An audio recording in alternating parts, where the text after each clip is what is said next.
What's up, guys? Hotshotfrontier back at it again with another video. And in this video, guys, we're gonna be doing a market watch and of course talking about the 25th anniversary rarity collection, YCS Richmond affecting the market, and finally OTS 23. It's been about 2 weeks and we're gonna check in on those prices. So let's go ahead and get started with, of course, the 25th anniversary rarity collection. And starting off with Ash Blossom and Joyous Spring. This card, pre-order prices were $300. TCG player was about, I want to say $350, almost $400, and right now it is a shocking $165 per card for the, of course, quarter century secret rare. And personally, I mean, I've seen prices for, I think lowest 125, 130 about 2 days ago, and in my opinion, I expected everything to crash. The reason being is that there's 7 different rarities for every single card. It's just bound to happen. People are competing, trying to get just at least that sale, and it's harder than it seems. It really is. But personally, these cards will, of course, recover over time. The Ash Blossom is slowly going back to how it kind of will be right now, and then maybe later down the line it'll go up even further.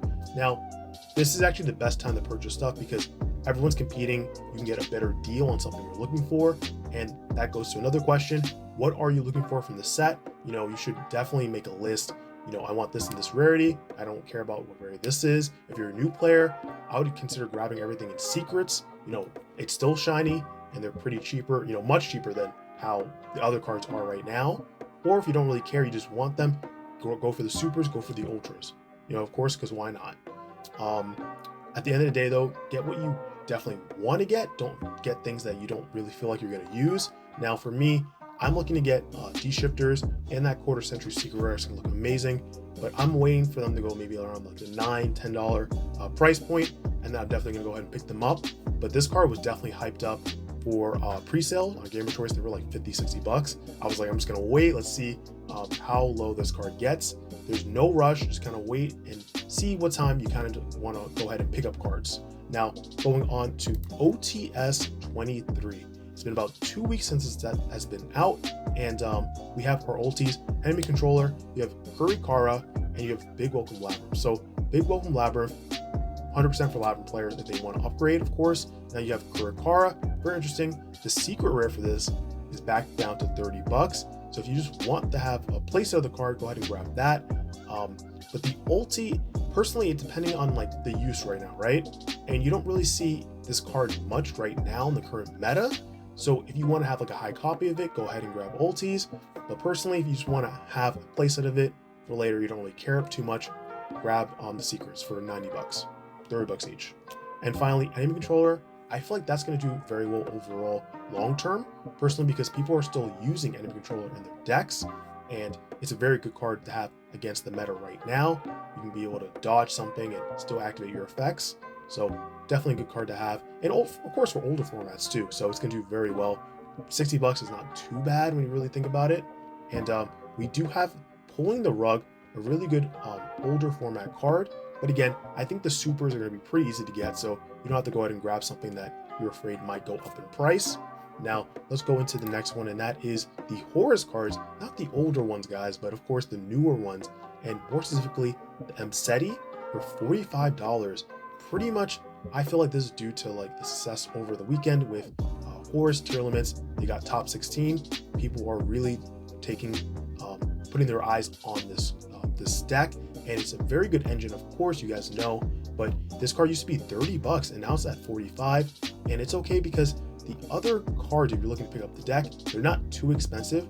$3 lower. The spell card is about 5 or 6, the sarcophagus itself. So definitely something that if you want to pick it up, consider getting it before it gets way too expensive. Centurions are coming out very soon, so it might go up even further. Going on to our next one, we have Abomination's Prison, and Unchained won the YCS. Absolutely amazing. Let's go. But at this point, they're back to where they used to be before when the hype was there. And this point, like, it's only 49 cents between each. If you're going to grab it, just grab the secret at that point, right? What's the difference of grabbing the Ultra? Going on to the next one, we have Noble Arms Museum. Now, the Core Century Secret Rare, of course, you could just buy the, I think it's the Ultra, or it's a secret for this one. But more specifically this, because I was looking over the weekend, pack with his Sinful Spoils and For Noble Strategy. I didn't even know that this card is not once per turn. He activated 3 of them in 1 turn. It was crazy. But also I remember a hype Yu-Gi-Oh moment. He was at 1300, paid a 12 again. He just kept paying 12, got himself to 100. It was crazy. But shout out to him for getting 3rd place with the strategy. And again, something you may want to just keep your eye on because it's around 60 bucks. It's been around this point for a while, but For Noble is going up in terms of popularity. So we'll see a lot more of that later on. Now going to Age of Overlord, of course we have Little Knight still at 100 bucks. It's hype. You will either play the 1 or the 2 of, or you just don't play because maybe you just can't afford it. Like me, it's tough out here. It's definitely tough out here, guys. But like I said before, I'm set at 45. And if we go further down, personally, I think that the Diabell Star, 26 bucks, is pretty good if the deck sees more play, which it has been seeing a crazy amount right now. Wanted Seeker of Sinful Spoils, that's not bad for 64. I think it definitely go up to like 70-ish, 80. So beware of that, okay? And something that actually just caught my eye is the original Sinful Spoils Snake Eye, the quarter century secret rare for this. The original copy is an ultra rare, but if you want to go, crazy with it, it actually got bought out a little bit for about 90 bucks. The market price was like about 52. Now, I think again, it's just the hype with it, and yeah, it's almost actually bought out. So something that if you're not going to play it, you have it, just flip it now before it goes down in price. Now we have the Primitive Planet Perlino.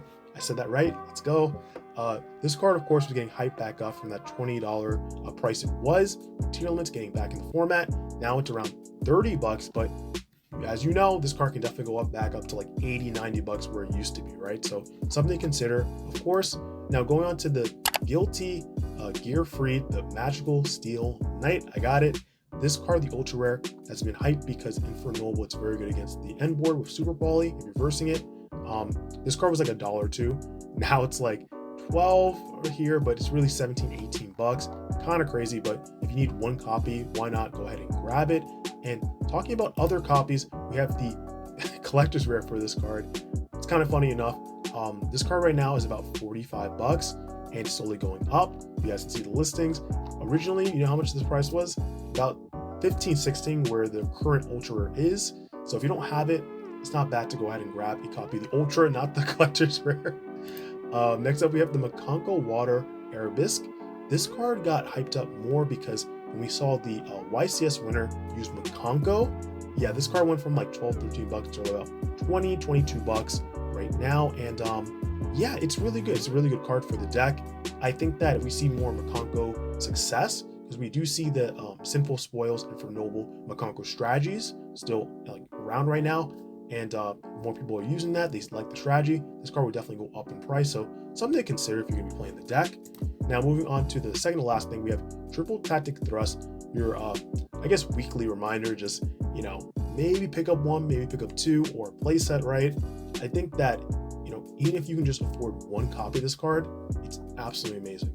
Now personally, if you're looking to buy a copy, I understand the Seekers are 82-ish, but at that point, 13 bucks more just to grab the ulti, the highest copy of it, you might as well do that. And again, there's nothing wrong with playing 1 copy of this, or even 2. If you can get 3, get 3. But this card is absolutely amazing, and it's definitely a staple that you will need for any strategy that you play, if it's rogue or meta. Now going into our last thing, we have the Bestial Dispater. So this card, you guys know, got bought out a long time ago from 10 to 12 bucks to about like 22 bucks. And it's been going up in price, guys. Like it's a crazy card. Vanadium uses it. Most of them don't go with the Calamity Lock, so they'll go with the Crimson Dragon, targeting the Barone, and spinning it out for the Dispater. And it's a good card. So personally, it can go up even further.